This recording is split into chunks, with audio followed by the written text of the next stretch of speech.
watching Points of Interest. Hi guys, welcome back to Points of Interest this Friday. Those of you who have been around for a while, welcome back. Those of you who are new to the show and new to Guild Wars 2, an extra special welcome. Play for Free's been around for almost a week now. And here in the office, we've been passing stories around about the phenomenal welcome that you veterans have extended to new players. So thank you so much for that. It's been really, really cool to see. Those of you who are just checking out Guild Wars 2 this week in the wake of Play for Free, welcome. We are really, really glad you're here. We have a couple things to talk about really quickly. The second beta weekend event is here for all of you who pre-purchased Heart of Thorns. If you haven't pre-purchased yet, you totally should join us in the beta weekend event. If you were in the first beta weekend event, your characters and progress from last time are still here for you. So you can jump back in and do some more of that, or you can try out some of the new things that we've introduced. The Herald, the Berserker, and the Daredevil are ready this weekend. Let's see, what else? We're sending you to a new place in Heart of Thorns this weekend. We are sending you to the jungle floor biome of Verdant Brink. There are some new outposts, new events, and new creatures for you to check out. Stronghold PvP is on all weekend long, and all of the currently revealed Mist Champions are available. So we have a whole lot for you to do. We really want your feedback on all of this. General feedback on the gameplay is really, really welcome. If you want to know what we're looking for in detail, you can go to our August 26th post announcing this, and we have several paragraphs on what we're looking for on the different pieces of content. So take a look at that and enjoy the beta weekend event. I will see you in there. TwitchCon is coming up September 25th and 26th. We have been preparing like crazy. We have 2 full days of live streaming on this channel right here. So make sure you follow our channel and join us on the 25th and 26th. If you can at all, we would love for you to attend in person. We would love to see you there. We are going to have a booth down there at TwitchCon. We have a discount code to make it a little bit easier if you want to buy tickets. So let's see, discount code should be under me right now. And you can buy the tickets at twitchcon.com. Enter in the discount code when you go to checkout, and you'll get a 10% off of your tickets. So that is everything from this week. It's been a really, really fast-paced several days. But today we need to talk about guild claiming. We had a deep dive blog post from Tyler Bearce, and Tyler and Hugh are with us today, as is this Quaggan. Thanks, man. How many times did we do that before we went live? That was amazing. Yeah. Did you throw him on the ground? No, I set him gently. Okay. Gently. He's happy. Yeah. He's happy on a farm. Scream back there. No, All right, so you have a whole lot to say this week about guild claiming, and I'm going to have you read the blog post aloud. Is that cool? Sure. No. Let's see. Why don't we go ahead? Come back. I'm in. Yeah. All right. I know you're camera shy and all. I know. But I'm just. It's my first time. I'm going to need you sorry. to. It's all right. You'll be fine. We got you. We got you. All right. So, Tyler, thank you for coming in and hanging out with us for a little bit. Why don't we go ahead and dive right in? Hugh is ready. What class are you playing, Hugh? Oof. I mean, only the best. Berserker. All right. So I say we're getting in with that Berserker. That didn't sound anything like Thief. Yeah. Oh, yeah. Yeah, it's the thief. That's what I meant. Daredevil. Daredevil. Thank you. Tyler is now my favorite. Excellent. Excellent. All right, so let's see. We're going to just kind of look around in the World versus World map and talk about it. Let's start. This is for guilds, so do they have to do anything to prepare, or can they just run in and start claiming things? Well, so the first thing is guilds will need to have a guild hall. And why wouldn't you, really? Yeah, exactly. Before you can claim something in World v. World, your guild will have to have a guild hall, and that is in part for progression and also to be an anti-griefing mechanism. We don't want people with just one guild showing up, claiming an important objective and denying other people on your team the opportunity to claim it. Yeah, who want to do it legitimately. Yeah, exactly. Yeah. So when players are at the objective, when it flips, it's captured, the guild with the most players at that objective will have first priority to claim it. Obviously, that is, so if you have 20 guys from ZOS there, then those guys get first pick. Then the 5 guys from ABC get their pick. Okay. If they pass on it, there's a third. If there's a third guild participating, they get priority. After 3 guilds, have all passed, or if there weren't even 3 guilds to begin with, then anyone can claim the objective Awesome. that's on that team.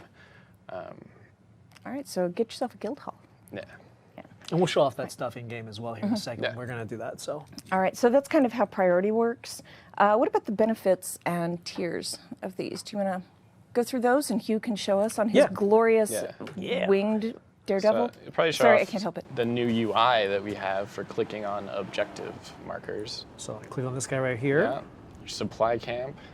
And so this first piece of UI, sort of the general panel, it will show you all of the types of upgrades you're used to seeing in World v World on Live now, like guards on your caravans, having more supply at the depot, having your guards level up, having patrols show up.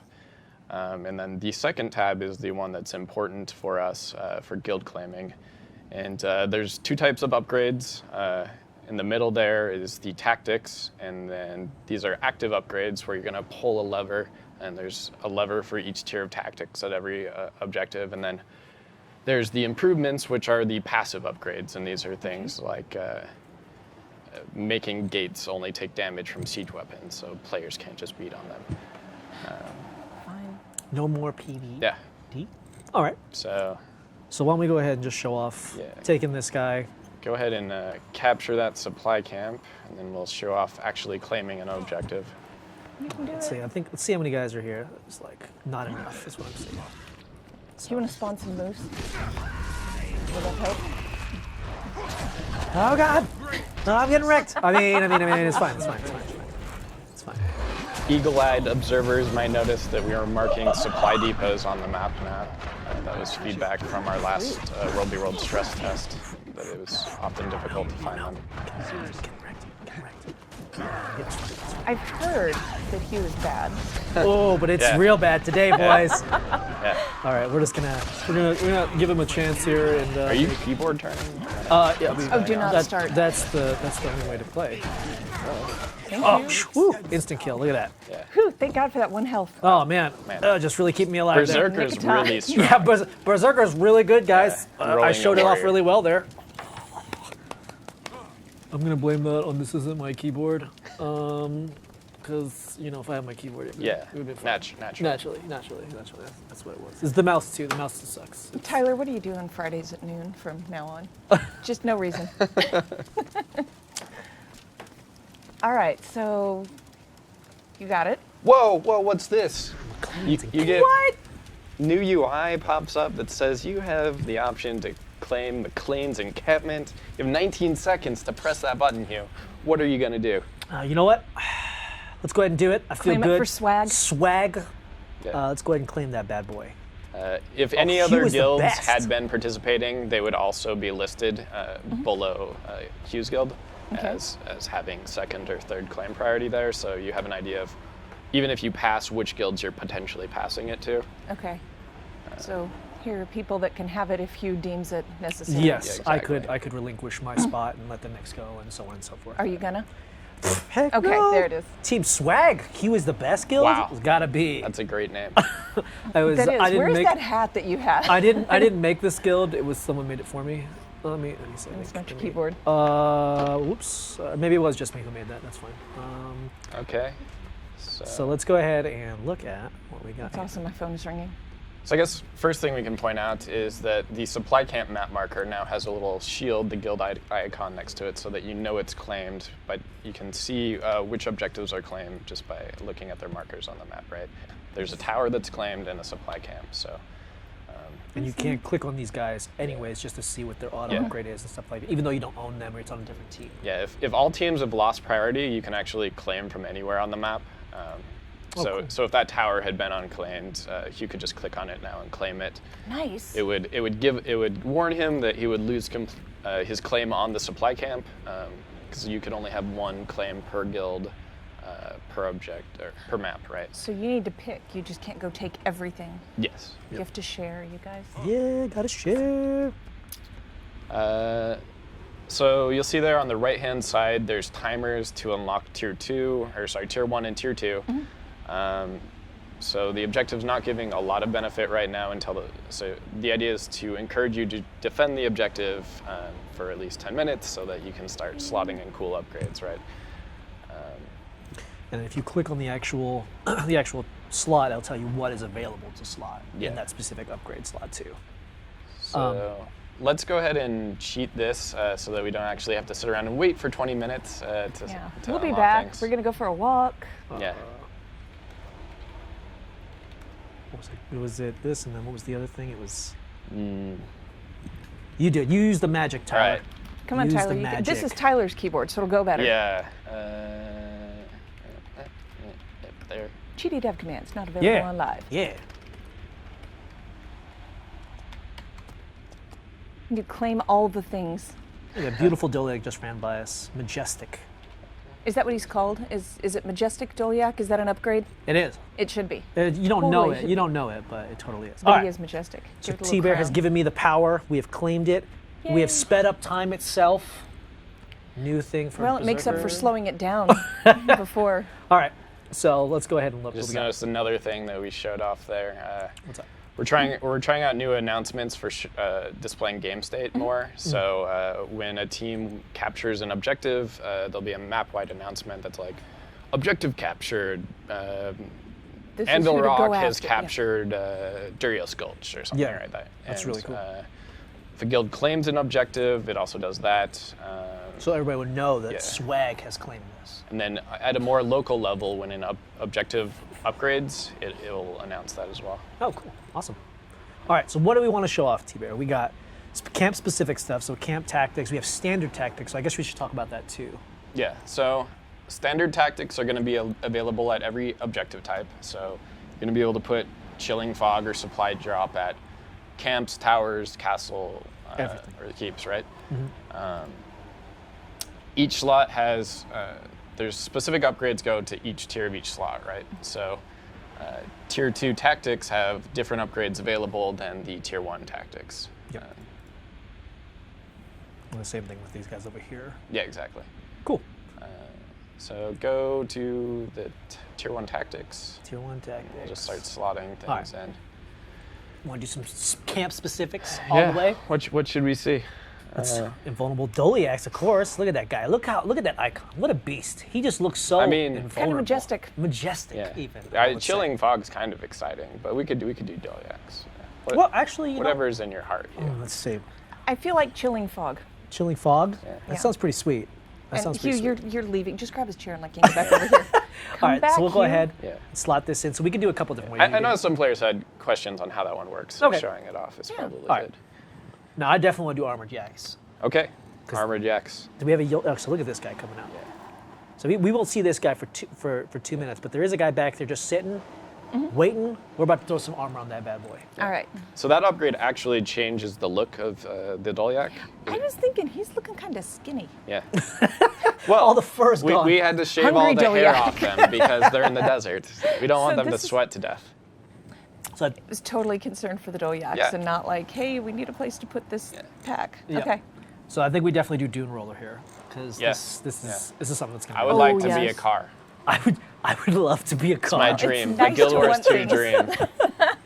All to right. be a car. So do we do Pack Doliac or Speedy Doliac? So Pack Oh. Doliac also changes the way they look. Yeah, all right. Let's do I'm that. game. Packed. Let's see what they look like. So let's go with that. All right. So now we got to wait a little bit of time, but why don't we while we do that? Oh, what is this? What? The I love how Tactivator? shocked Hugh is by Wow. this stuff. I've never seen these Tactivator. before. Is that like a tactic activator? Interesting. Tyler, I love you. Wow. Wow, I see Just- what you did there. I do love the name Tactivator. It's just fun. Yeah. I don't know what that localizes into in other languages, but it's great in Stefan's English. going to come in here and just Yeah. hit you in a minute. I love this though. I really like that I can see the icon of the tactic that I activate. It's really nice. Yeah. But Tactivator. Thank you, Tyler. Yeah. I do what I can. Thank you. I Seriously, it's the Laura's little going to things. murder you. I respect but it. it sounds great. I also can't wait to show them the next thing we'll show later. Sure, But sure. we'll leave that one for later. We'll leave that one for a different time in the near future. All right, so Tactivator. Tactivator. You So we can't got- just say it normally. No, you got to give it a little oomph, a little Yeah. emphasis. So Tactivator. I right. was gonna name the interact to Tactivate. You have Is to do it an too emote. late? You have to do an I mean, emote too of like a cheer, Yes. like It's possible. Tactivator. Yes, seriously. Oh my All right, gosh. so let's see this one. So we got to wait about another 50 seconds here to see Nope. this bad boy sit. Do you just want to sing the Berserker song until then? I do. I would love to sing the Berserker song, but after can't. my amazing showing, I don't know if I deserve to sing it. it was definitely not a stellar performance I was showing off. He's lying on the ground. Yeah. Berserker. Berserker. Please kill me slower so I can sing longer. Now, in real world versus world, if you were on live client, you would be running around murdering faces Oh, yeah. between now and then. You don't just hang out and do nothing. Yeah, the big thing is like some of the tactics allow you to take them and go across the world and use those offensively or even defensively across the world. So we're like when we actually take the Dune Roller, it's going to be pretty sweet to see that and be able to go over like objective and like fire at. And All right, use so that whole that's stuff. giving you time to put it where you want to in the world. Yep. Awesome. Why don't you bring up the UI again really quick? Sure. So in the upper right-hand corner is the public tactic activation checkbox. This is to It's allow... a PTA. Yeah. To allow any player, even those that aren't in your guild or don't have permission, to activate your tactics. Normally, we'd want to lock that because you don't want just random players firing off your tactic too Right. early. Because these all have long cooldowns, we have like plans for those. 15-minute cooldowns, right? So the default behavior is they're restricted to guild members with permissions, but then, if you're logging off for the night or whatever, you just want anyone to be able to activate them. So you're you can welcome set to it do public? so. Exactly. Okay, perfect. Look at Ardoliak. He's got some armor on And now. I'm He's sorry, I ready was to go. really distracted by Hugh slamming himself into the wall. So. Yeah, I don't have my glasses. Yeah, I have my glasses. So yeah, you can Try see another he's got armor on now. Look at that. He's covered in his looks amazing. sides, his butt, his face. He is ready from Can you all go into angles. first-person view so we can see it really well? Yeah. do we Let me go. just really Let wanna me see just hit Can you that. just Oh, mouse forget wheel it. in? Yeah, but I need to go to first person. This isn't his. Enable. Oh, yeah. This isn't his Yeah, computer. No, enable. Yeah, there we go. Good I'm work. sorry I asked. Look at him. What a Aw. beast. He That actually is looks kind of sad. Actually, glorious- I'm sorry. I think there's the double upgraded one because he has more supply. Oh, he on just his got the And it's a back. upgrade. Yeah, glorious so now he Doriak. got the extra pack on the side Yeah. and the extra barrel on top. So this is, if you see this, you'll see he's armored and double Yeah. supply, which is pretty sweet. Nice. He's ferocious. He's ready. Ferocious. We've come up with like 5 new names for these Dolyaks. It's We're so gonna need good. to figure out a way to All right, so we're gonna have Which is them. activate. We're gonna tactivate Yeah. activate. Tactivate. the. You can't not do that. Oh. So these things are gonna come down. So any enemy that's gonna amazing. fight you in here is Yeah. gonna be permanently chilled. So if you leave the area and team switching, you can come back in and sort I of don't show know if I off wanna do what that. that feels like. Not sure if you're far out of the radius. No enough pressure, yet. Hugh. I'm running out of endurance. All right, so this is now All right. an So now if I'm trying to fight in here, Okay, so now you have, while you're in this radius, while they're up, he has a chilling fog debuff on him, which periodically applies chill to him. oh, I'm not And blocking. these guys are out for a minute, so on a 15-minute cooldown, you can chill people sort of in the inside of the objective for okay. Nice. Oh man, yeah, that chill is deadly in World v. World, especially when it affects everybody. This doesn't have like a minimum target. Right? Yeah. It's just It's everybody. just if Yeah, you're there. so, If so you're every there. 3 seconds, it puts a 3-second chill on all enemies in the area. So if you're there, you're chilled. Yeah. It's not like up to 5 people. So it's really a really defensive Yeah. thing. But I mean, so you can pop some Condi removal, get a few seconds of Mm-hmm. freedom, so you can get out of the objective, or potentially fight while chilled the whole time. oh baby, What's this one? yeah. I mean, you can also do things where you like bait the defenders into using their chilling fog early and don't really commit your full force, and then that kind of thing. Since it'll be on cooldown for 15 minutes afterwards. Let's see it from the side, because all I see is a giant wheel. So, That's that's fail. incredible. It was fail. Nope, it looked awesome. It still looked awesome. Yeah, let's do Do that. some result. All right, what is this? This is the Dune Roller transform. It's a mobile siege weapon. It's kind of like a weak, a less defensive Omega Siege Golem, like a faster one. So you can sort of, it fires rockets, does siege damage, can hit walls and gates. The idea is, you might have one or two of these on your side. I guess if you had all of the camps upgraded all for your team, you could potentially have 6 of these at one time. And you can kind of drive around and do guerrilla tactics where you're fire at it. If someone comes for you, you can race away. That kind of idea. So you can have 2? So you can have 1 car per supply camp. Assuming you have 6 guilds on your team that have all upgraded their supply camps and have slotted this upgrade. I just want a caravan of these things. Going across the desert, shooting missiles. This is one of the more offensive guild climbing things where you'll see a lot of the upgrades are things that are more defensive. This allows you to capture a supply camp, hold it for 30 minutes, and then now you've got this cool upgrade that you can potentially siege a tower or keeps or whatever with. How many days do you think people are just going to play with it before they actually start using it for its intended purpose? I mean, because we saw All you, of the and that's days. totally what I would do. Oh, all yeah. of the days. Yes, It's a all of the lot of days. fun. The big thing is, like Tyler said, it does use siege damage with its 1 skill. Yeah. So it's very quick with the rush skill, with the jump skill, with a stun. It's got AoE burn fields. Yeah, the triple rocket does siege as well. Yes, so it's really, really, really good just to sit there and fire it off. Can enemies kill it? Oh yeah. Yeah. All right. I mean, so it sets your health to 30,000. Just running over everything, invulnerable. It has some passive regeneration, but if you're fighting more than 2 or 3 people, you're probably not going to have a good day. You're going to want to run away, and that's why we give you like the number 2 skill is an evade that rushes you forwards really quick. The smoke screen drops projectile blocking stuff, and then you have the leap as well. Nice. In theory, that's a combo finisher, so you can actually blast stealth on yourself. Yes, But but I'm bad. Hugh is not as skilled at it as. No, as I should be. He's having a really good time though, Yeah, so yeah. we'll forgive this. Yeah, that's all that matters. All right. You actually move faster while you're in the car. You move at like max player move speed, Yeah. even in combat. All right. So can you drive us to the next thing? Yeah. Yes, definitely. So I'm going to take us over to. Tyler and I already set up the tower with all the stuff on it, so we can kind of show off what it looks like. But one thing, actually, before we go any further, let's make sure we let people know that when you do use a tactic, it does go on a cooldown. It doesn't consume the upgrade. You essentially have it until you either lose the objective or slot something else in. Yep. Okay. But you can see, like, it's on, I think it's 15-minute cooldowns for these right now. So that even though I use Chilling Fog, it's got 15 minutes, has 1 minute duration. So, it's got a pretty hefty cooldown, but the power is pretty impressive. Look at it. Seriously. And the same thing with the Doom Buggy. If I do lose the Doom Buggy or I die, then I lose it and I have to wait 15 minutes to get another one. But it's really strong, and you can only have one up essentially 100% of the time as long as you don't lose it. Right. Cool. I was just thinking when you said that, I can't stop calling it a dune buggy in my head. So Yeah. I appreciate that. Okay, so let me switch guilds here real quick. Let me go from Hugh as the best. I think I was using guild climbing test. There's a lot of people in your guild roster that are the best. I'm definitely very popular.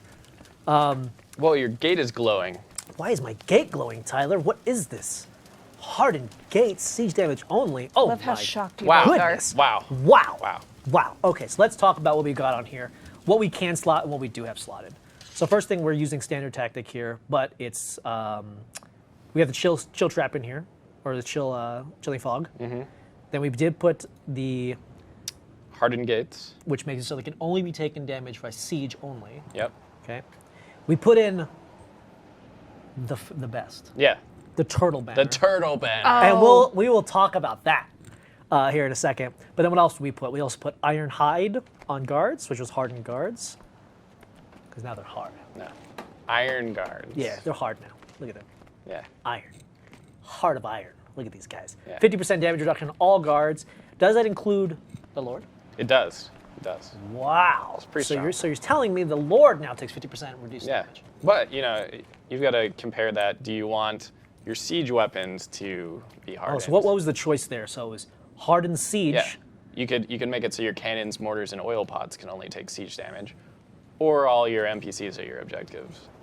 take Both reduced have their damage. pros and cons, obviously. The Yeah. siege is really good Yeah. when they're not in. The guard is really good Yeah. when they are in, because at least makes it on your Right, and board. if you upgrade Hardened Siege and no one's defending your tower, it's useless, right? Yes. Like, it doesn't matter that you have Invulnerable Siege Yeah. or, Whatever. whatever. It can't take damage from players Yep.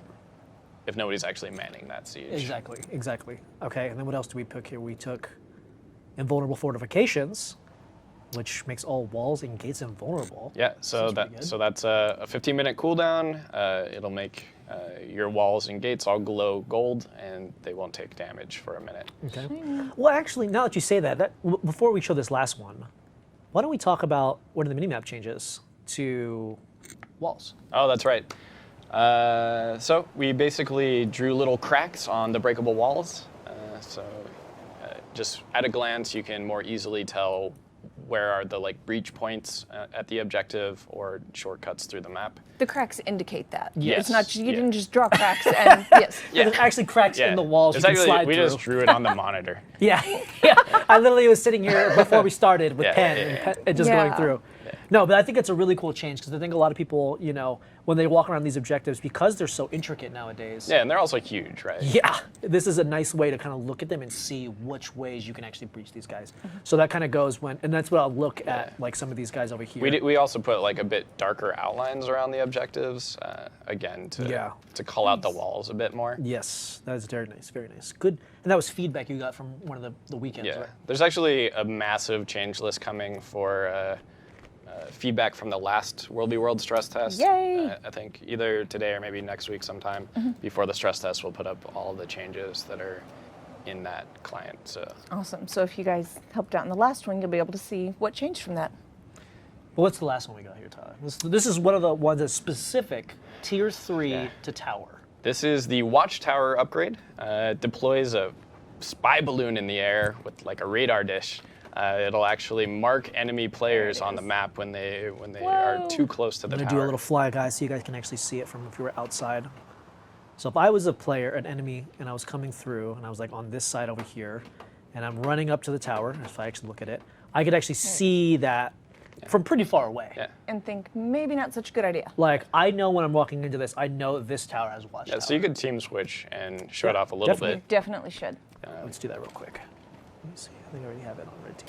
Boom. So if I were to walk into this, I think I'm close. I think I got out of it.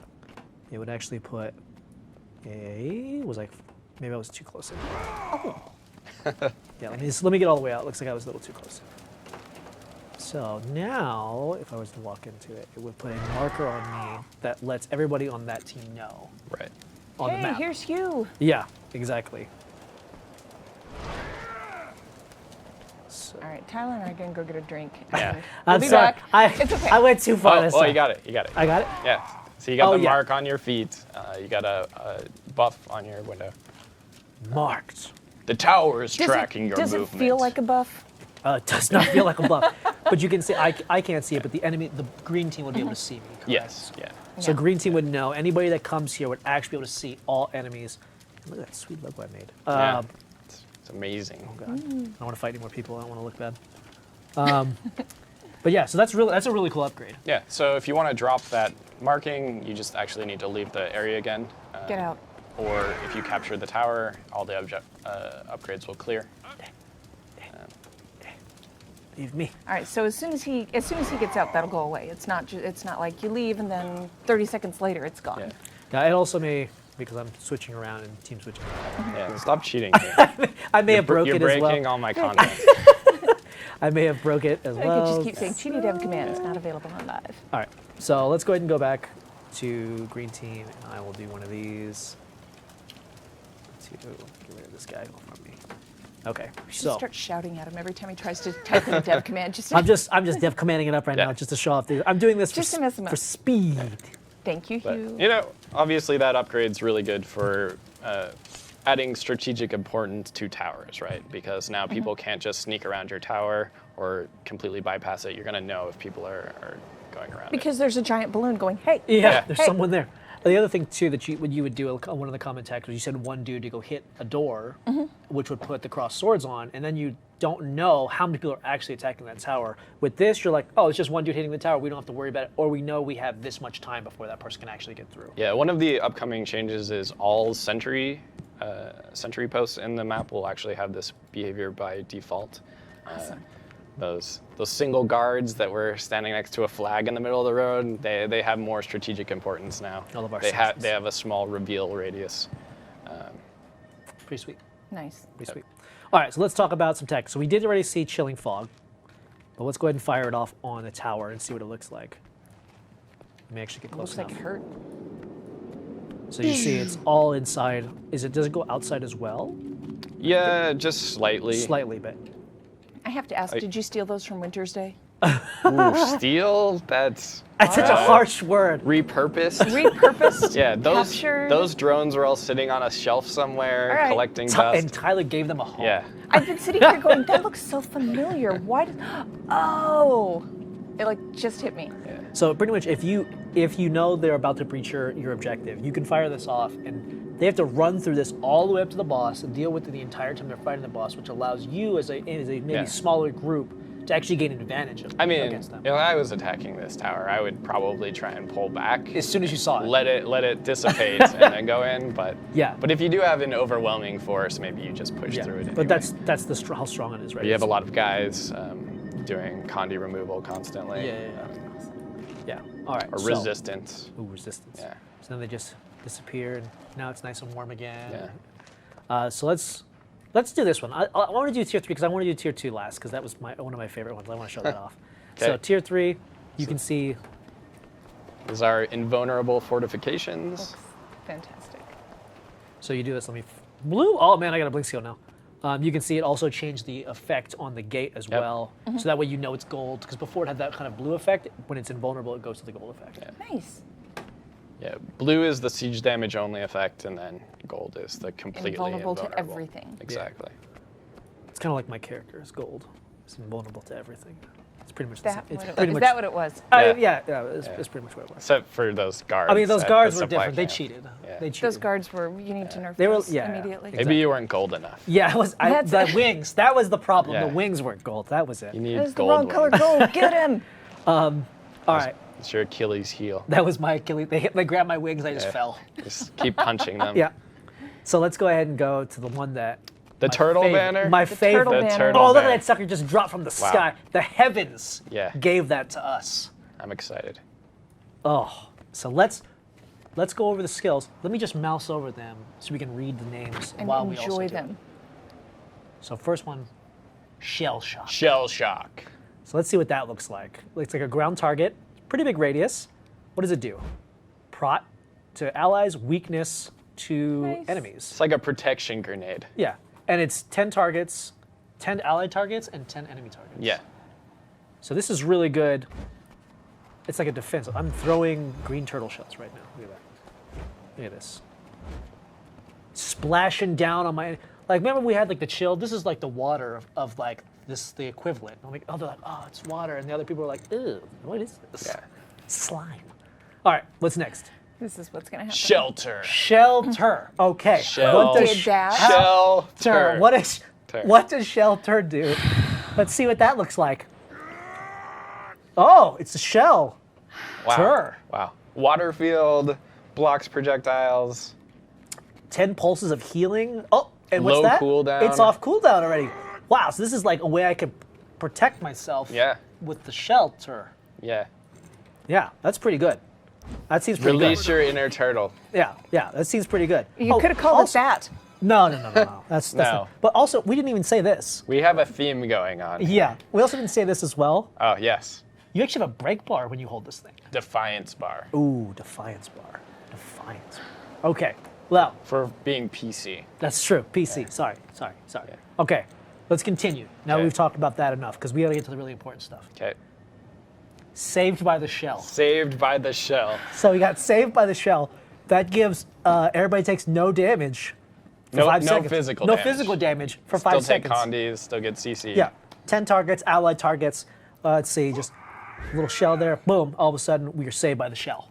I don't even care what they do. I just am excited about the names. All right, let's keep going. Let's keep going because we have 2 more to Is go. it just getting worse and worse?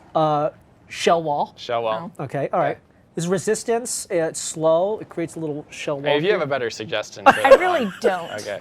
So you But can give me time. you can run through this and get resistance, and enemies that run through this get slow. Yeah, because slow has a turtle icon. That is true. Oh, Shell nice. does have. It's important. It's also It a is. water field. Yeah. Also another water field. It's good. Has a 1200 range, so you can throw this out for your allies. Yeah. Yeah, it's pretty good. All right, let's talk about the last one. Bombshell. Bombshell. Okay. What does bombshell do? Looks like it's got a long cooldown. Yeah. These are the long cooldown. Giant spirit turtle summoned from the sky to What? splash down on Do your it, do it. foes. That is amazing. So 10 stacks of stab. What's the targets on this? I don't see it. A lot. I don't It's a see lot. I don't see a target on there.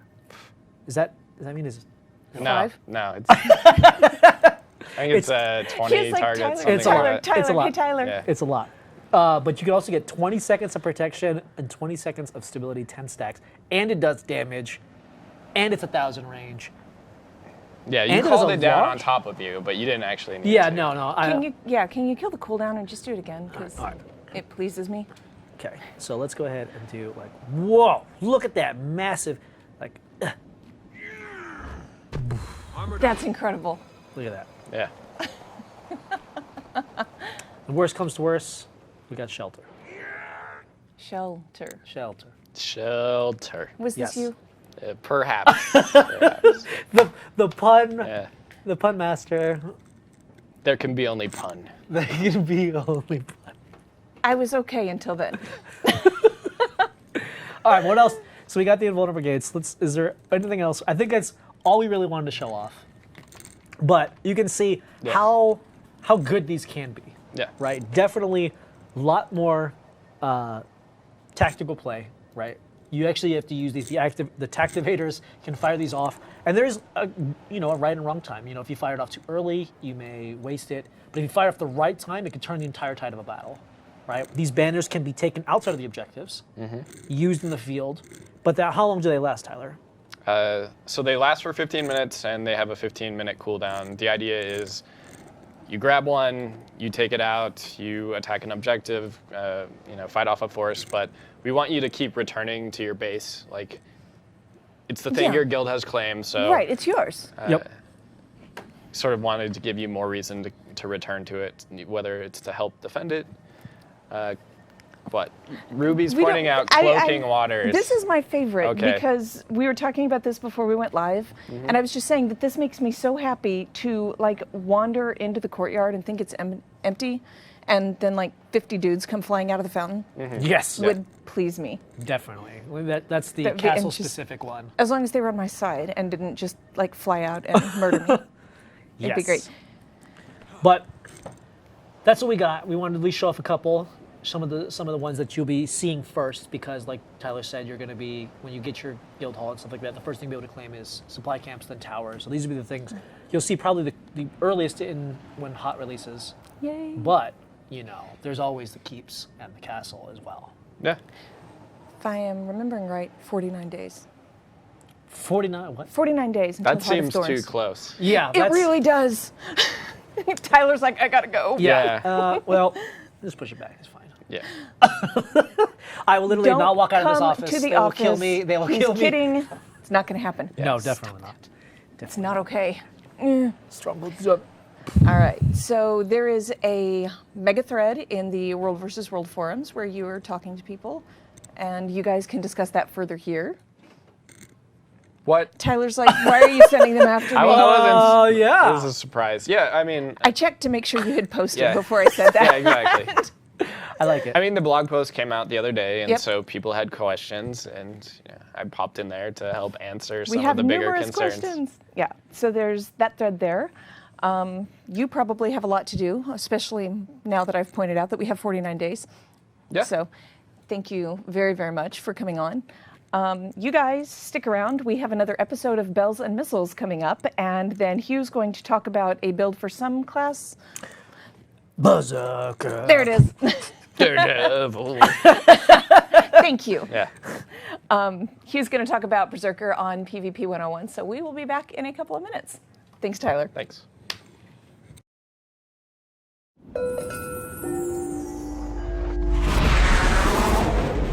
So I am hanging out in the Foley room today with McLean and Lena.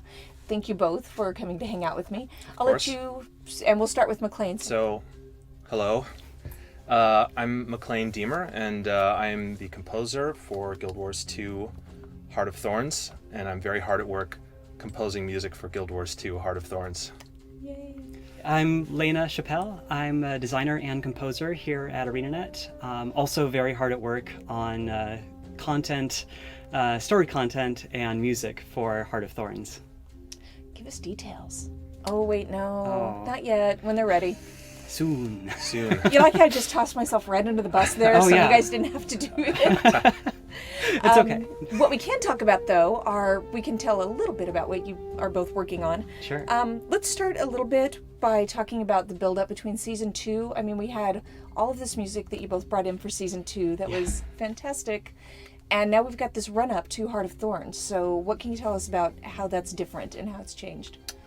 Sure. So, with Season 2, there's a couple things. Season 2 was the first time that we as a company tried to do things episodically rather than just building the tracks before the train and hoping that we all finish on time.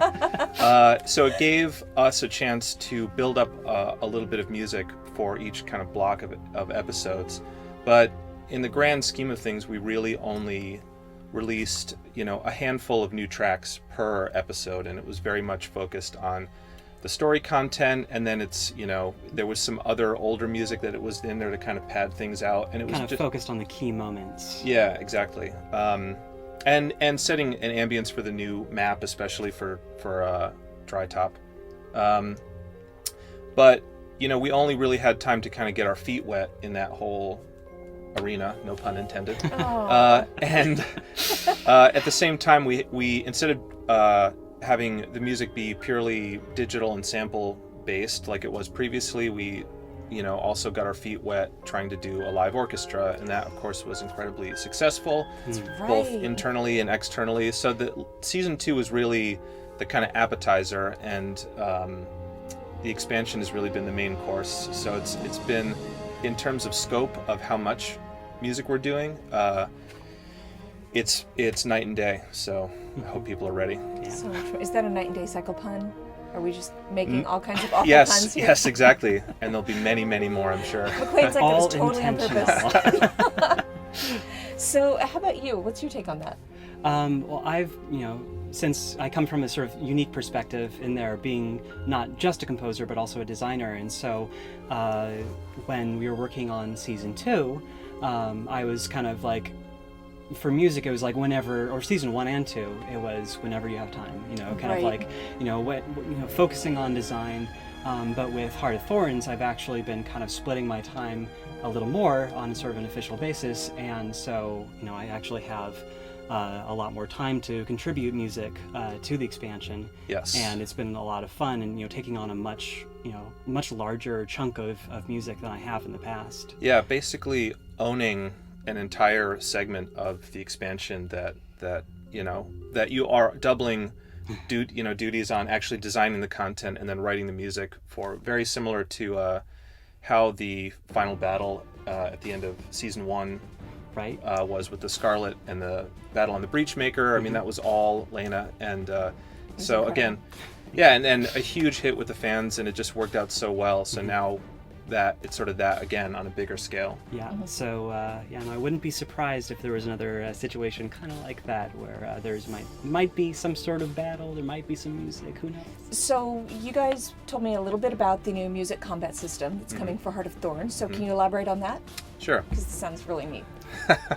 So in the core game, the combat music system was not very advanced, and it was just based on the way the music was written and the way it was implemented, and this was before I was even involved in composing at all. So I came in kind of late, and we tried to do some interesting things, but it ended up just being a very basic system that the game detected when you were in combat, and it fired off a completely random piece of combat music.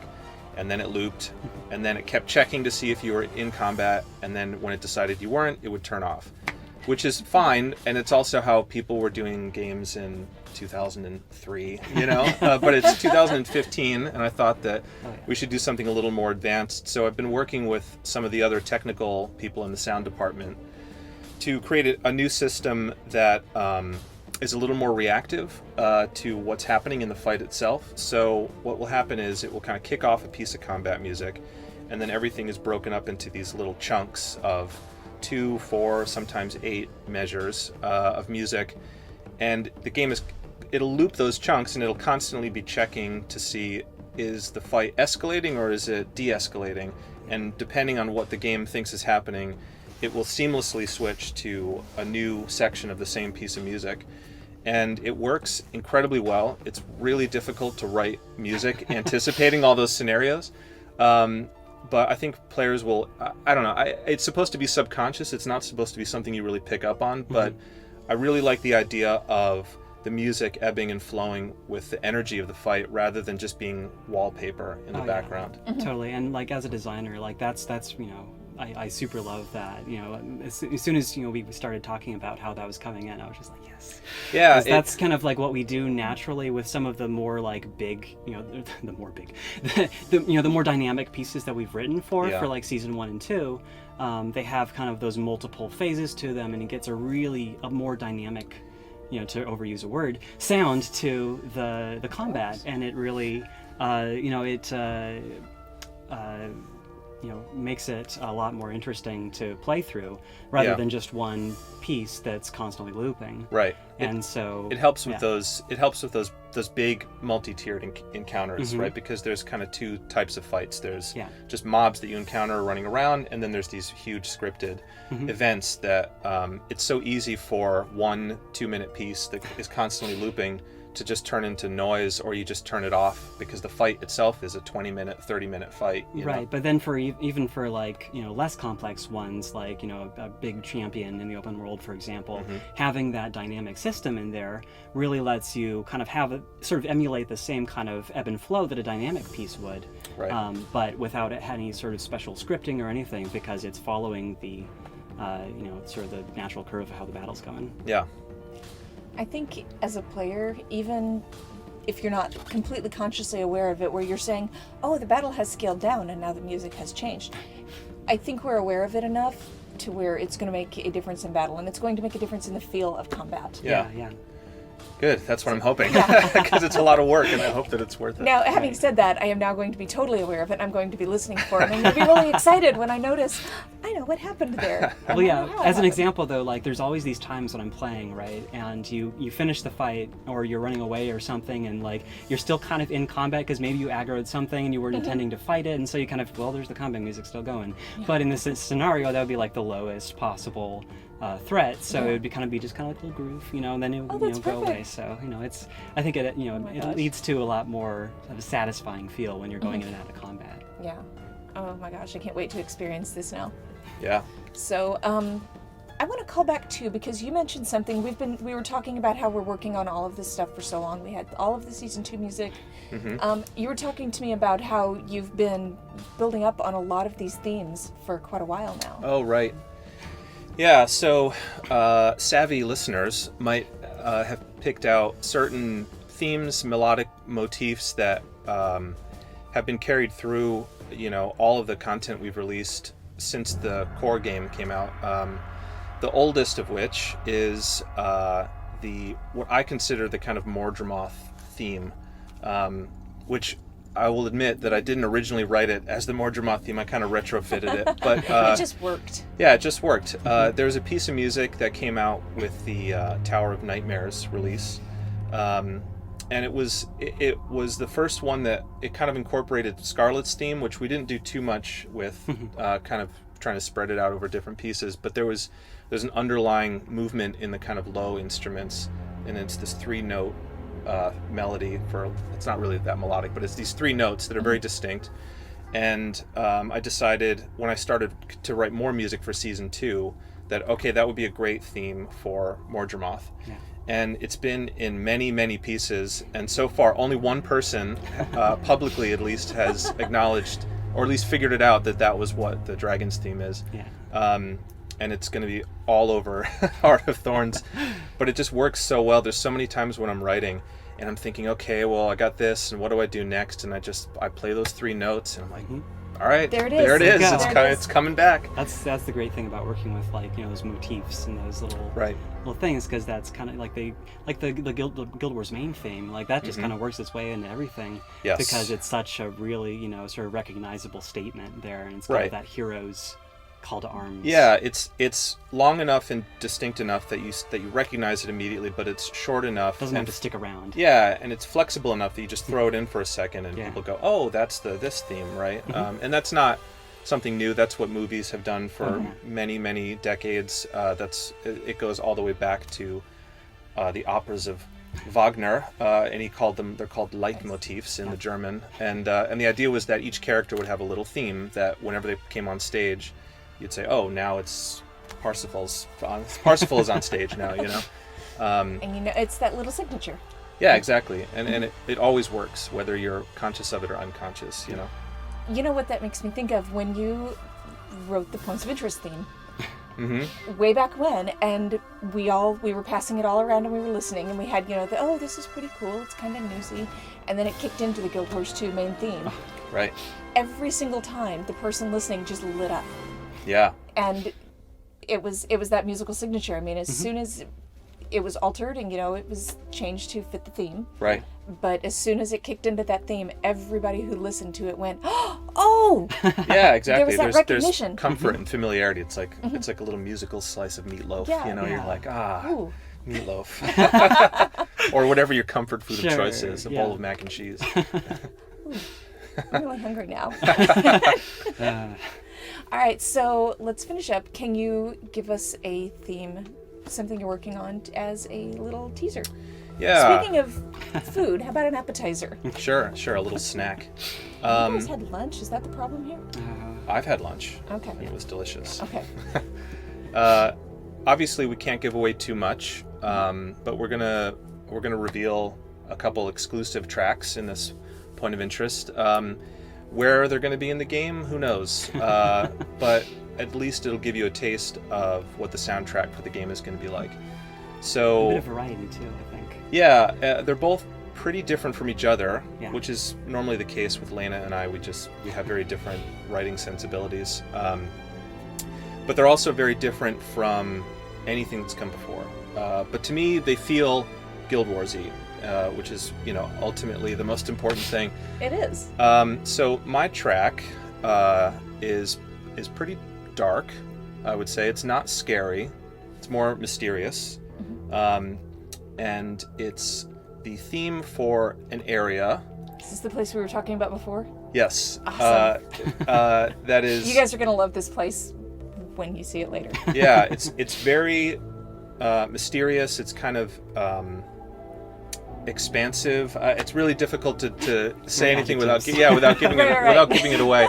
But it's what that intangible thing. When you hear it, you'll know the feeling that it's supposed to evoke in the map itself is something that I think the music captures. If I could kind of toot my own horn a little bit. All you want. Okay. It's well earned. Yeah. So I hope you like it. Yeah. What about you? So the piece I've written, obviously also in an area that we can't talk about just yet, it is gorgeous. You might have actually seen it in a trailer. You have seen it. That part in the reveal trailer when Ritlock is kind of going up to the doors and he goes, and it's like, like that. It's glowing and amazing. Yeah. It's that place. So keep that in mind. Whatever that place is. Who knows? Who even knows what that Only place is? Only we knew what it was called. Oh, we're such teases. We are mean. So it's that place, and it has a little bit of lineage. Talking about the themes that keep coming back, sort of the motifs. It has a little bit of a lineage they might be able to tie to, say, the Gold Cave piece, which was at the very end of season 2. And so there's some similar sort of the births of ideas in that original piece, and that are sort of carried into this new piece. Sort of a very grand, kind of a triumphant sort of sound to it. I think once people know the lore behind the particular folk that might live in this unnamed place. They might, be able to put some connections there with the two pieces of music. All right, so you guys have a couple of audio scavenger hunts. You need to listen for this little 3-note signature. And That go one find won't. it. That one won't be in this piece. Oh, okay, yeah. No. Go listen to old stuff. Go listen to old stuff, and then you'll hear it. You'll be able to hear it coming up. Yeah. And we're gonna listen to these, and then you guys can find them in Heart of Thorns. Great. Yeah.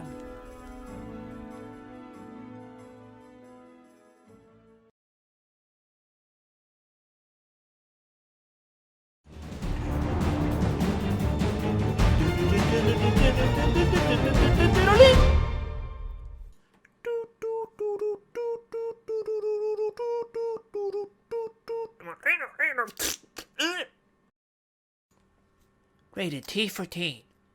Blood. Brought to you by Arianede! Yahoo!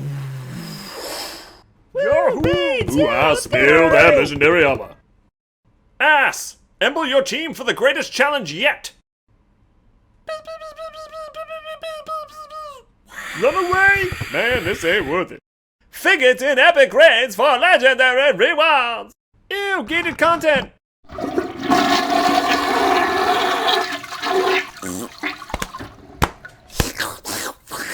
Oh god, what is that thing? I don't know, but he's got our legendaries.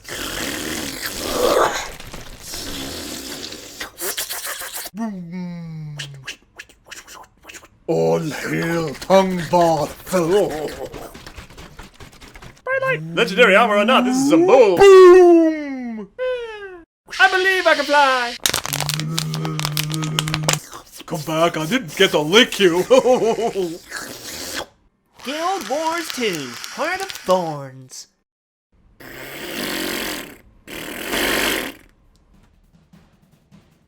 Tongue Boss says hit the links in the description below, cause that way you can get into the beta weekend coming up! Ow. I wonder what kind of body part boss ArenaNet will come up with next. Cheek Boss! Oh wait, that probably doesn't sound good. On second thought, no Cheek Boss. Cheek Boss bad! Subscribe! I just want to watch it over and over. I know, the whole thing is great, but the ending, he's just like, it just kills me every time. It's the best. Thank you for doing another bad Foley, Richie. We are really, really appreciative. It's super good. Super, super good. I still maintain I want to name it the Licking Dragon. After that video, you have to call it The that. first time I saw that, I was like, "What? Oh, okay." All right, so we have replaced Tyler with a stuffed Quaggan. Well, we actually, felt like the chair was lonely. Tyler tried to leave, and the Quaggan was like, he was waiting. He was waiting on the ground. He's like, grab Tyler. Tyler's actually over here. Just don't move. As long as he doesn't see you, you can just play dead. So Tyler just laying back there, just trying to be dead. Quaggan's actually going to run it now. I don't want to deal with him. He just take out somebody.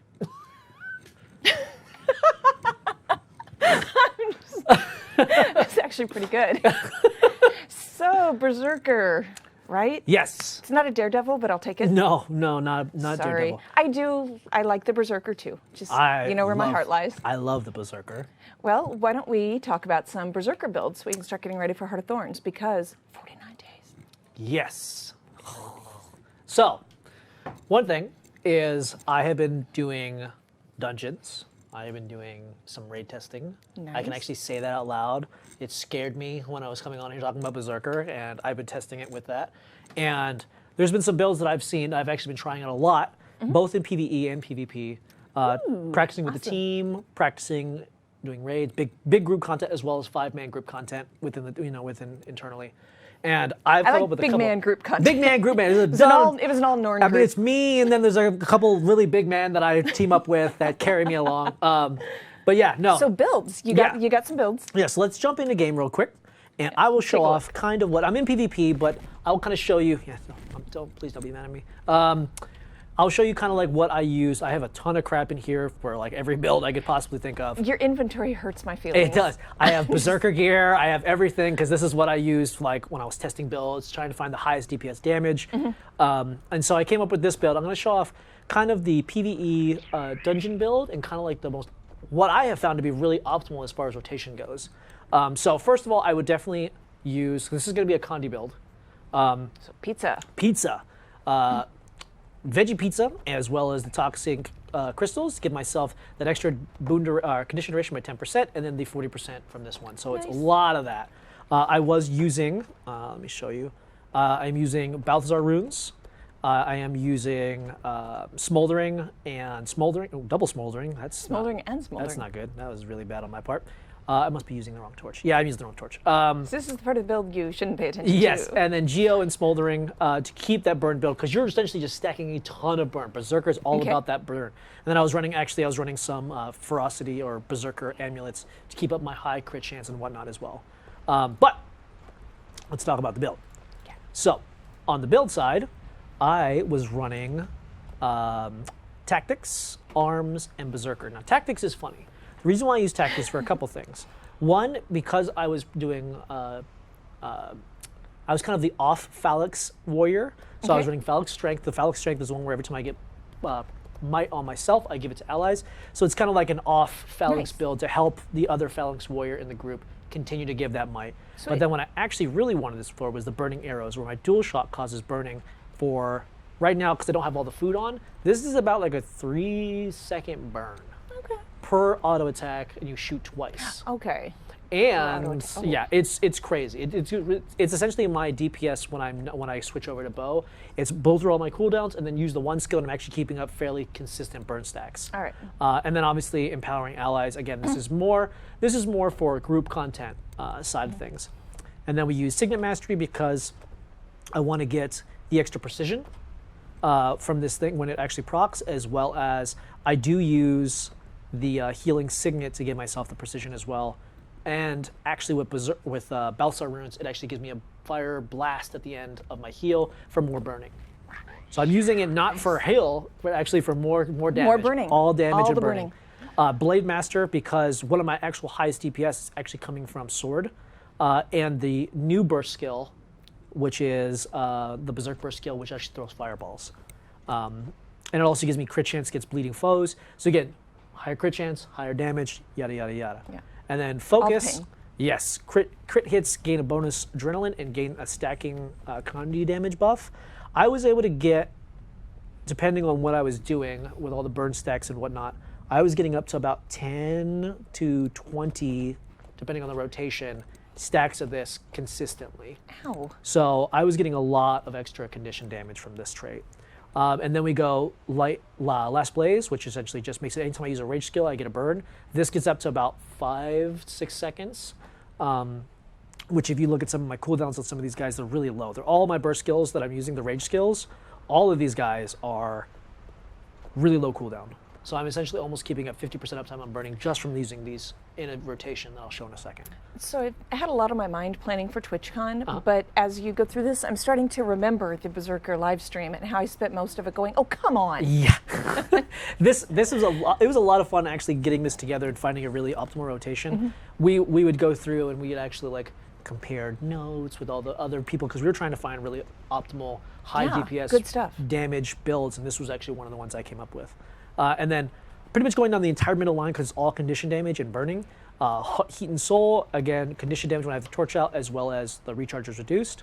And then King of Fires makes it so I just get increased burning duration, as well as critical hit supply burn. King of Fires. Fires. Not anything else. Okay. So one of the things I wanted to show, without having all the food buff, you can see just by me using my auto attack, I get up to about 5 to 6, depending on when I get a couple procs of just burning. This is just the auto attack, right? And if I get up close, I can go like this, that, and I'm able to get another about 9 stacks just from 2 skills. And the thing just explodes. It just explodes. That's the trait. That's the trait I'm using right here, which is every time I have a chance to crit, burning foes spreads burning to nearby foes. So this is an AoE as well. That little explosion spreads the burn.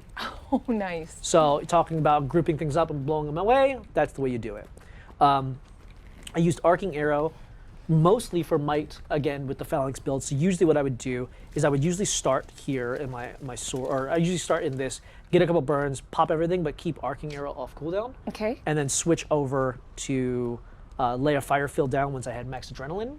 So it'll kind of look like this. I'll no death this guy because this is really optimal when fighting really high health things. Okay. Low health things, you're never gonna get this full combo off because they'll die way before Yeah, they're gonna blow up before you can get so through. this sweet golem here is alive. Your target is now immortal. He's immortal, so he's gonna survive this. So I'm gonna kind of show you what I can get off this. So again, this isn't 100% optimal because I don't have my food buffs on, but I'll kind of show you. Once I get up to 100%, it's pretty much, I'll go through full rotation, slide this down, immediately weapon swap, headbutt, break the stun, go into Berserk, and then immediately use Flame. As soon as that's done, hit him with this, jump into it. I mean, this is all really high burning Without your food buffs. Without my food So it's going buffs. to get even more. Yeah, I mean, you're seeing and right here, burning I'm hitting, and it got up to about 4K burning, and it was falling off fairly quickly. He's still on fire, but you can see he will burn, I will get up to about 15, 20 stacks by myself, getting up to about 8K, 9K burning just by going through. So let me go through the rotation a little slower. Once I go out of, I put the burn field down from combustive shot. I have no adrenaline.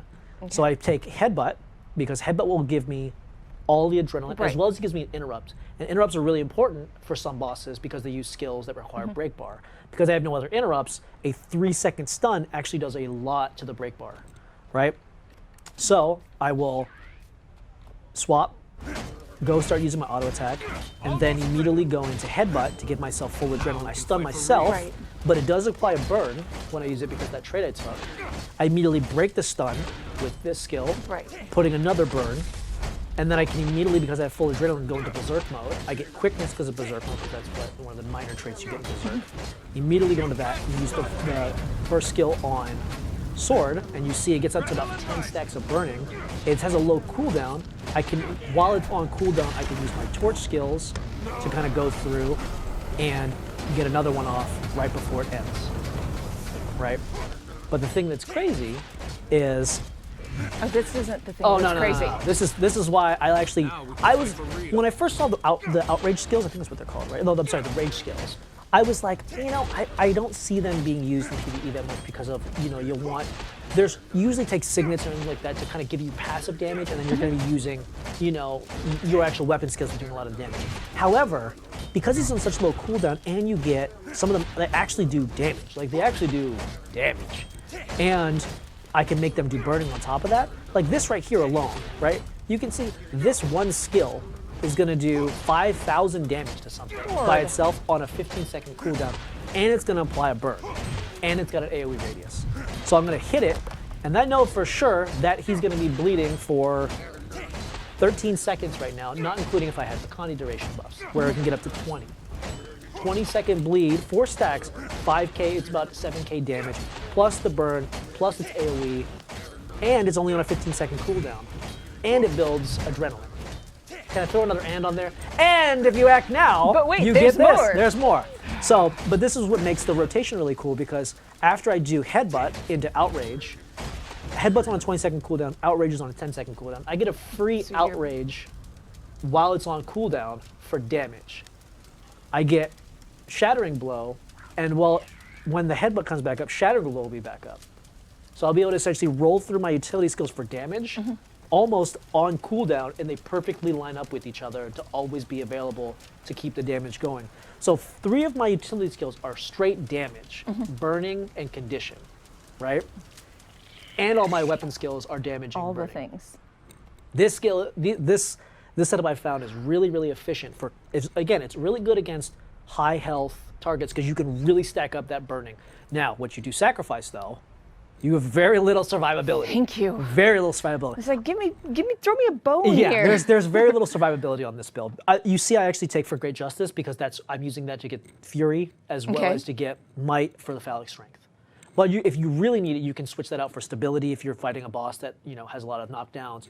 If it's the high damage, a lot of pulsing damage, you can use Endure Pain and so on for that. But you kind of have to make that decision going in, and you can't change it when it starts. So, and those have long cooldowns. You're committed. You're committed, exactly. So I love this build. Right. It feels super fun. Does it feel super fun for the person on the other end of it? That mob, unless he can start posting on the forums, he loves it. He loves it. Until I see him post on the forums how much he hates it, I'm going to say he loves it. I'm rolling a Tequatl account right now. Screw you, Hugh. So that's what makes this build really, really fun. I just loved that my utility skills on Warrior actually started doing... He's still just... I just love that my utility skills actually made my build, like, they worked with my build really well, and they actually provided me damage. Because usually I use my utility skills, especially like in PvP and stuff like that, they're all just defensive cooldowns. Balance Stance, Berserker Stance, Endure Pain, and then Signet of Rage, because I want the Might stacks and the Swiftness and the Fury, but it doesn't do damage. It just gives me more passives to allow me to do damage, right? But this was like, I headbutt, do damage, stun you, and I blow up in fire, and then I stun break it and set you on fire, and then I punch the rock and make you bleed and set you on fire. It does damage. Damage. I love it. It makes me feel so good when I hit that rock. But how do you feel about it? Oh, I feel great. I love it. No, it's been so much fun playing this, especially when I was doing, even dungeons and stuff like that. It felt really cool because I felt like I was constantly rolling through my keyboard. I wasn't just hitting 100 blades and then spinning and then weapon swapping and doing a couple of things and just relying on my weapon skills. Waiting for cooldown. I was really using a lot of my utility skills almost on cooldown, but like had to position myself right so they're proc punches. Yeah, that's what we want. It felt really good. Awesome. So, but very little survivability. Yes, very little survivability. Let me tell you, if that boss looked at me even for a second, I took 2 hits. Guys, pick me up. Help me. He's still burning, I promise, but help me. He'll be burning by the time I waypoint and swim back. Yes, definitely. All right, awesome. So that's PvE, PvE. high health mobs. Yes. So we can jump back in real quick and I'll show you just a slight variation of this, which I use for PvP. All right. So PvP, I really love the arms line. I think it was really good. I found myself in PvP using... I really liked the rage skill set people on fire. It was good. But because cleansing is so prominent and whatnot, this didn't seem worthwhile to me enough instead of having a condition removal and a stun break on going into Berserk mode. So I still kept most of this, but You're stuck in combat. But yeah, I would use Savage Instinct to keep myself always having a stun break, another Condi removal. It was good because also when you go into this, with Cleansing Ire, so I'll just take this out for now, so show off Cleansing Ire. With Cleansing Ire in defense, you gotta get out of combat. I lied. I'm gonna do magic teleporting dev tricks. When I had Cleansing Ire, when you're in Berserk mode, there we go. When you're in Berserk mode and you use a burst skill in Berserk mode, that counts as a level 3 Berserk skill, so I get 3 Condi removals. So it made me really immune to Condis, right? Nice. I had another stun break, and I don't really see... Only real stun break I have out of this, Outrage is my stun break, as well as Headbutt's my stun break. So it gave me another one. So it's really hard to lock me down, and I have pretty decent Condi removal. But what I would do is I would actually get rid of the Phallic Strength line here, and this is where I would put defense. And I would do this, and I would get Cleansing Ire, I would go Defy Pain, and I would get Dog and March. This is very standard warrior trait line build. But with just this alone, I still had pretty high Condi duration. Yeah. With in Defy Pain, I have essentially a don't burst me, bro, for a couple seconds when I get low. We are missing opportunities when we name things around here. The old don't burst me, bro skill trait. But I had Condi removal. I have that, but I can actually, because one of my utilities down here I was using for shouts, I wouldn't use that in PvP per se. But this gives me the opportunity to look at the enemy team and either take, Endure Pain or take Berserker Stance and stuff like that.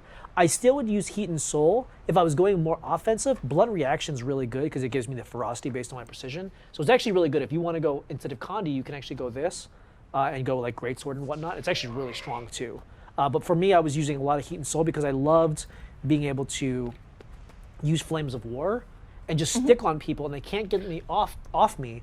And I'm able to keep constant pressure with the burn just by standing next to me. So even if there was like a thief that would jump me and stun me and they try to get me, I would just sit that up and just be like, if you're gonna stand by me, you're just gonna take the burn stacks. Why thief in particular? Why are you picking on my thief? Because I hate them. They always kill me. Yes! Yeah, we do. But then what we did is King of Flames I think was really good. But this is Eternal Champion, aptly named. I really liked this. Like it was really hard for me to think about this. When I was under a lot of pressure, you could go a somewhat actually tanky build with Berserker with the Turtle Champion and the stun break. Because getting the constant stability when you go in this makes it so you have an option to stomp people to go into this, as well as you can pop Durpain, because it's essentially a pulsing 3-second stab on yourself. It's really good for stomping people. Worth it. Really, really good. But again, if you're going for more damage, I'd say King of Flames. But then on here, I had Smoldering on my PvP build with Battle. But this is easily, you could take something else here. I actually wound up taking, when I swapped into this, I was actually going with the, what is it? Hydromancy. Okay. Because I wanted that shield, slow them down, keep them around me. Because the only really cripple I had was on Blazebreaker and Savage Leap. But when I get into, when they usually are pressuring me, because I'm in Longbow, when I would swap, I would get a free one. And if they cleanse that because they're chilled, I immediately can put the cripple back on them to make sure they stop running, and then I can catch them, right? Because you don't really have any really crazy movement skills other than Savage Leap. Yeah. So you had to make sure if you don't have Savage Leap up and they're not crippled, they're probably going to be able to kite you around. So you got to be careful. I'm kicking myself for not being logged into my Thief on this rig. It's just killing me. Warrior, so I can set this up with you. Yeah, but I'll be going back and watching this episode later so I can set my Warrior up. definitely though, guys, take a look at this. This is what I've come up with. I'm sure you guys will come up with stuff even better than what I've come up with, and probably put it on the forums or put it on YouTube and be like, Hugh, you thought your build was good. Let me show you something better. Fight me. Yeah, oh, no, Yeah. no, you don't do that. But yeah, guys, really take the time and look at some of these things, because when I first saw, I was like Phallic Strength Warrior. I went in there with the generic Phallic Strength Warrior when we did. We started doing raids, we started doing group content and stuff like that, or just, dungeons and whatnot. And I was like, this just is so good. It's so good. Yeah. I don't know if I need to. But then I switched and I did that build and I really optimized it, really thought through all the foods, talked to a couple people, and I did it, and I was actually pulling way more damage than Phallic Strength Warrior. But I didn't have the support. I was not a support, right? It was very, very me. It was all about me when I was using that build. That's okay. So, but it was different, right? And it made me feel like I was playing a different character, which was really nice. Yeah.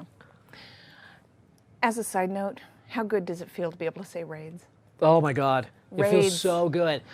When I came on here, the last time to talk about Berserker, I had literally just come from. We were talking about playtesting that because you said, I don't remember how it came up, but you mentioned, sorry, I was busy. I was doing some raid testing in there, and I immediately tensed up. Oh Like, yeah. are we live? No. Yeah, no. We're not Oh my live. God, please. It's okay. Please don't do that, please. Oh my God, I was like, it's just whenever I talk about it, just don't say anything. Just Now we don't. can say it. Yes. Watch this. Raids. Yeah, I know. Oh man, and they're a lot of fun. I'm not gonna lie, guys. I've been having a lot of fun. I've been having a lot of fun with it. So I can't wait for you guys to get your hands on it. Oh, it's gonna be so good to watch. Yeah. I want to see. And you're all set with the build. Yeah, and now you guys can. I would say try this build. I used Sinister Gear. I don't know if I said that for my stuff. I used Sinister Gear, but you can use Carry On or anything like that as well if you want to go a little tankier with the HP. But if you're all in, you go that Sinister Gear and you go in. But yeah, guys, try the builds out. Both of them I think are fairly good, but obviously make your own tweaks. If your playstyle's a little different, try something different. Yeah, and you know what? You can try the builds during our beta weekend event, which is now. Now, literally, Now. you could be setting this up right now and going into a dungeon. You are actually playing a dungeon right now, aren't you? You're supposed to be listening. Listen to me. Okay, you can go ahead and keep playing. All right, so yeah, enjoy the beta weekend event. Stick around afterwards, though, because we have some new Heart of Thorns music from McLean Deemer. Nice. And make sure we also have our post show with Aurora Peachy, Game with Storm, and MMO Inc. So stick around on this channel to watch them. Make sure you follow our channel so you don't miss our live streams. The button's over there under Hugh. You can't see it, but we did put it there under you. It's over here. If you're watching this on YouTube later on, make sure you subscribe to our YouTube channel. I don't know. I think it's over there. And up there, guys. I will see you in the beta weekend event. Thanks, everybody. Thanks, guys. Well, thanks for watching Points of Interest.